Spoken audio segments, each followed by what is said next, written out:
Relay Race is a good way to put it because it has been a collection not just of different actors portraying superheroes, but also filmmakers carrying the torch from one film to the other, and all of it under the guidance of Mr. Kevin Feige sitting next to you. Now, 11 years ago, yeah, let's hear it for Kevin. 11 years ago, you could not have predicted the 22 films you've produced in the Marvel Cinematic Universe would be so wildly successful and popular. When did you actually begin to realize that you had something big on your hands? Well, big is relative, but it was, we hired a great director to do the first film in the MCU. And then we hired a great actor. And we had fun making that first movie, as you all recall. And it was sort of the success of it, the bar for success was pretty low. It felt high at the time, but it was not that high. It was comparative to other Marvel films that had been out in that general area, which is what we wanted to compete with. But as we were making the movie, and as we were looking at dailies, and as we were looking at effects tests coming in, we realized that this was really going to be special, and even perhaps more special than we thought. And then that opening weekend, and the response to the trailer, frankly, with you coming out at Hall H at Comic-Con for the first time, showing that trailer, there started to be a much bigger sort of wind behind our back, combined with Mr. Sam Jackson's cameo that we secretly did on that Saturday at Playa, and then leaked the next day. And the response to that, and that people picked up that meant this interconnected universe, which everybody knew from the books, but had never been done in the movies. Right. And what makes Avengers Endgame so special that it's the most highly anticipated superhero film ever? Well, what's special is all the actors on this stage, all the actors who are not on this stage. And as you said earlier, the family that has come together this decade plus. And the fact that Robert said it so well in the trailer, part of the journey is the end.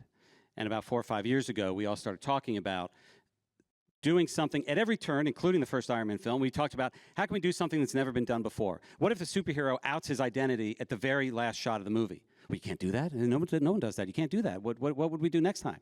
I don't know. Let's do it. 4 or 5 years ago, we talked about what haven't we seen in films based on comic characters? We haven't seen an ending, a definitive conclusion to an overall saga. So that is why it's called Endgame, and why I think it's very, very, very special. And Anthony specifically, how does the surprise ending of Avengers Infinity War affect the tone of Endgame in the aftermath of Thanos' destruction? Well, first of all, thank you for saying that, John. And secondly, Joe and I, we speak constantly about the debt we owe to you for starting this whole thing. And we both remember that moment that we sat in the theater and watched that first Iron Man for the first time. And I remember that feeling of like,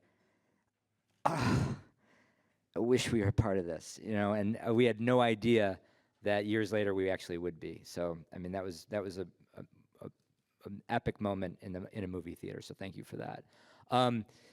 So, the ending of Infinity War is, look,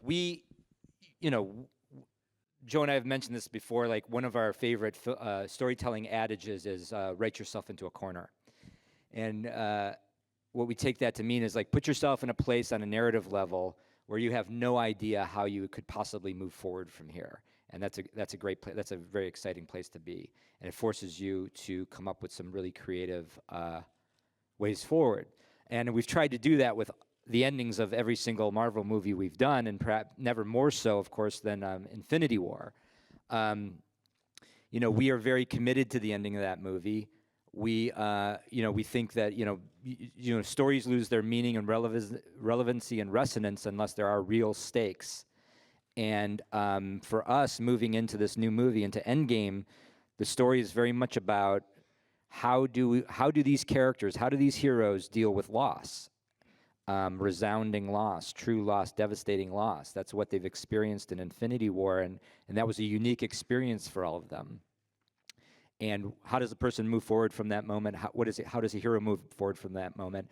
And the way our road into this story is, how is everybody on an individual level dealing with that experience, and then how do they collectively deal with it? And Joe, what do you want audiences to experience when they watch Avengers Endgame? I'm sorry, John, we can't talk about that. Look, this is, I think, a really unique experiment in movies, this grand mosaic. It's, I don't know, depending on how you count it up, 11 franchises that have been interwoven into one big narrative. And I think, you know, a lot of people have invested a lot of heart and soul into the characters, and you know, when we take these movies around the world, it's really it's heartwarming to see people come up to you and say, hey, you know, I started watching this with my classmates when I was 10 years old. Now we're all 21 and we're all going to go see this together. Or my parents have taken me to every movie, or my grandfather's taken me to every film. And you know, it's a real sense of community and sharing in these stories and believing in them. And I think you know, with Endgame, we get the opportunity to you know, finish off one of the grandest experiments in movie history, and bring it to, as Kevin said, an epic conclusion. So what we're hoping for is that people feel satisfied with the conclusion. You guys have shown amazing restraint in what you haven't revealed about this film so far. How did not having sort of feedback to trailers and major set pieces, how did that affect you putting the film together and putting its final touches on without sort of having that audience feedback coming from trailers that show more of the film? Look, at the end of the day, my brother and I, we came to this material because we're fans. We grew up loving the comics. We came to the series. We came to the MCU already fans of the MCU. So the thing that, like, the energy we move on is our own passion and our own excitement, and that's how we tell stories. We learned long ago that you have to tell stories for yourself. You can't be thinking about how others might receive them. So for Joe and I, because we have such an intimate relationship with the material, because we have so many amazing collaborators, starting with Kevin, we are able to just really fashion the story around what we want to see as fans. How do we surprise ourselves? How do we excite ourselves? How do we challenge ourselves? How do we force ourselves to keep digging deeper and keep exploring this narrative and these characters in ways we never imagined? That's how we guide ourselves through the process. And while once the film is complete and we put it out in the world, we really have no idea how it's going to be received, you know. And then sort of once that complete film is experienced and digested and responded to, I think that's the moment where we are then filled up with a reaction. But as we're executing, once we conceive the film and start executing, we're not really second guessing what we're doing. We're really focused on chasing the initial vision that we had for it. This question is for Anthony and Joe. So I'm 12 years old, and I often make short films with my friends. I aspired to be a director when I grow up. What skills do you think it takes to direct an amazing movie like Avengers Endgame? Yeah. That's a an great awesome question. First of all, congratulations, because you've started making films more than 10 years before we did. So that's very impressive. I think, you know what, we love your initiative, and I think that's really when anybody asks us about getting started, it's doing what you're doing. It's picking up a camera and it's shooting. You have iPhones now. You can, you know, Steven Soderbergh just shot an entire movie on an iPhone, and you have free distribution on YouTube, and you can put things out there. We, you know, discovered Donald Glover for Community on YouTube. So